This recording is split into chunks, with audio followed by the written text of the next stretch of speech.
Hi, I'm Micah. I'm a career coach and co-founder at Shinebright Career Coaching. I want to talk to you today about how to keep a winning mindset during the job search, something that's super important and sometimes not easy to do.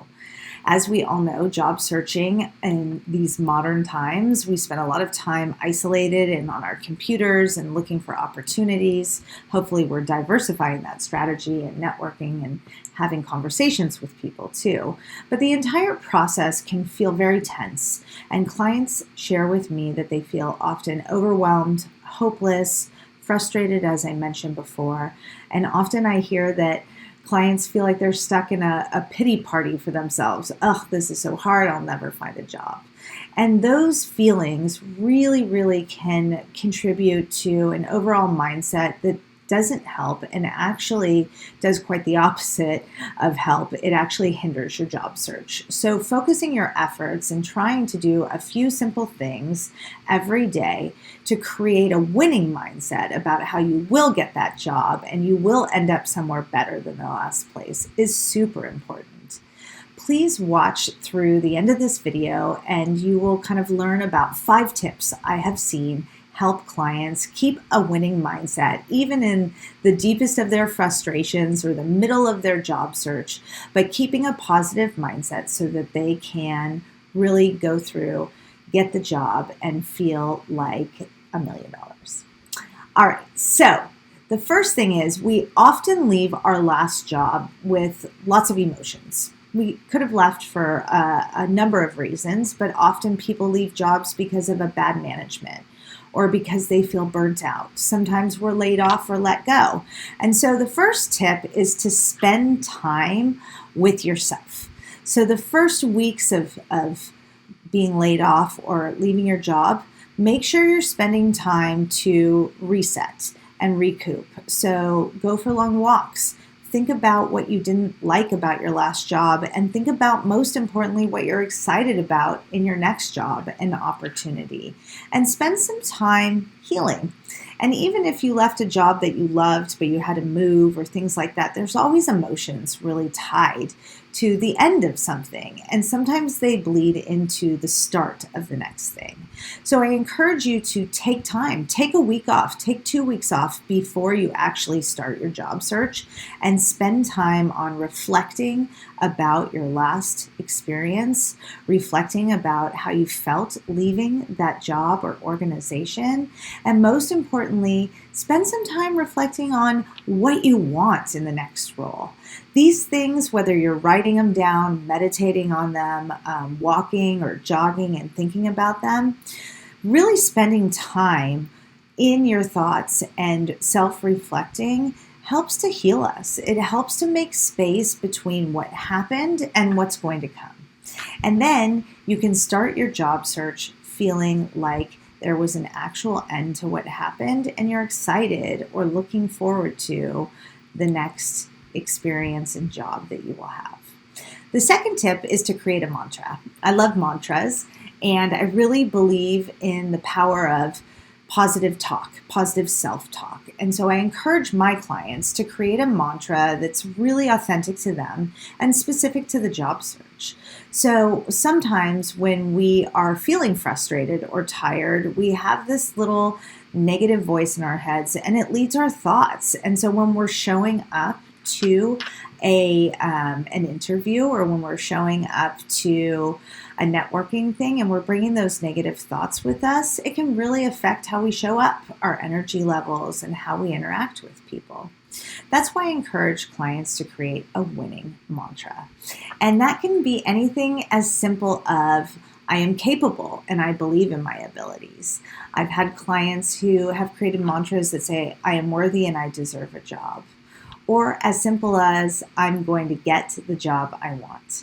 Whichever mantra sounds like it might resonate with you, or if you want to create your own, I highly encourage you to do so, and then to really weave it throughout your day. So when you are job searching or talking, you can repeat this to yourself, you can write it on a sticky tab, and put it on your computer. I had one client write it in lipstick on her mirror so she saw it in the mornings. The most important thing is to actually repeat it to yourself in some capacity, revisit it throughout the days, and then you will really, really start to believe it subconsciously and bring it with you, that positive attribute that you have, that positive mantra and that positive spirit. You will bring that to whatever you're doing in your job search.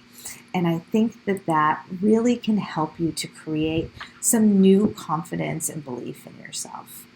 The third thing that I have to share with you, the third tip, is about creating a schedule.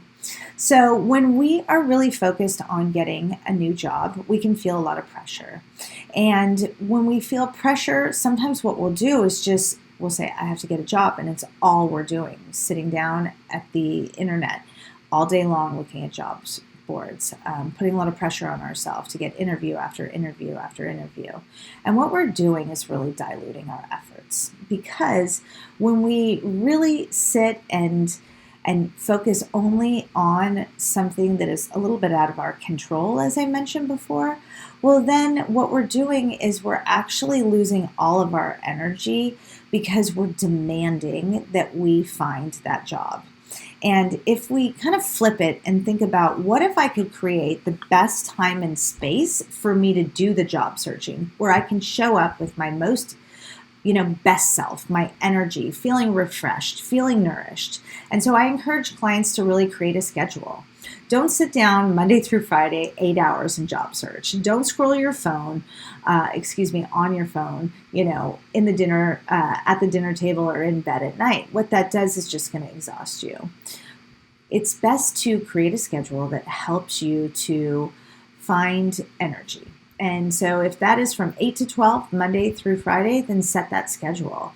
If it's, a chunk in the morning and a chunk in the evening, go for it. Set the schedule to do that then. If it's 5 hours, because that's where you have a sweet spot, go for it. If it is 8 hours, make sure you're taking a break.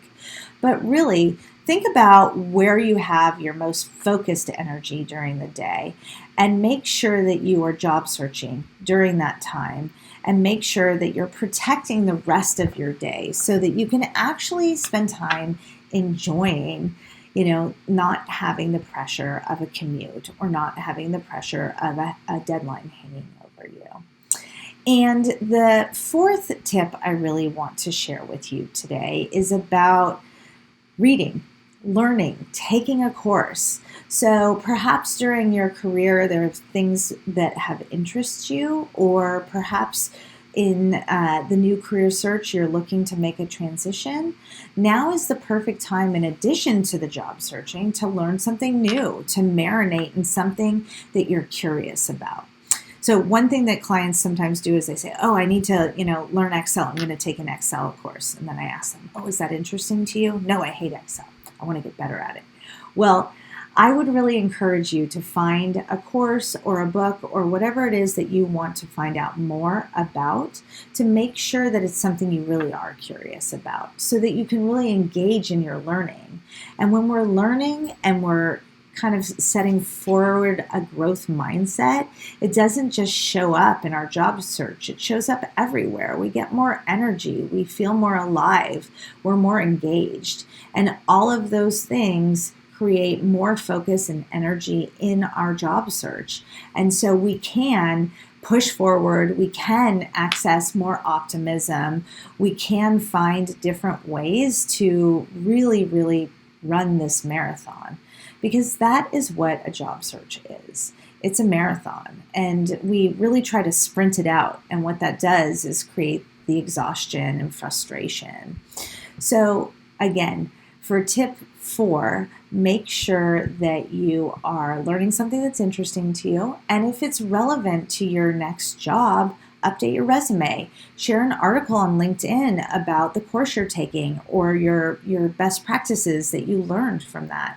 All of that type of connected energy will really help you to keep a winning mindset and remind yourself that you're quite capable and that you have a lot to offer to that next job.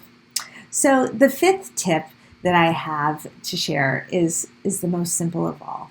is just spend time doing what you love, because little interludes between jobs come infrequently, and we have busy lives. We have a lot of priorities, and we're going in a lot of different directions. So if you like spending time walking your dog, make sure you're doing that. Make sure that you are, spending time with your family, or going to the beach, or going on a hike. It's not always going to be available to you. Pretty soon you will be back in a role that has high expectations, and you'll be showing up and doing your best. But in the meantime, not focusing on, I have to job search, but committing to that schedule, keeping this positive energy around you, and then making sure you're spending time doing what you love will contribute to your ability to show up and have that winning mindset that will win you the interview and then the job. So I wish you the best of luck, and I hope that some of these tips inspire you to get out there and find the best path forward in your job search, fueled with energy and curiosity and a belief that you will get to where you need to go.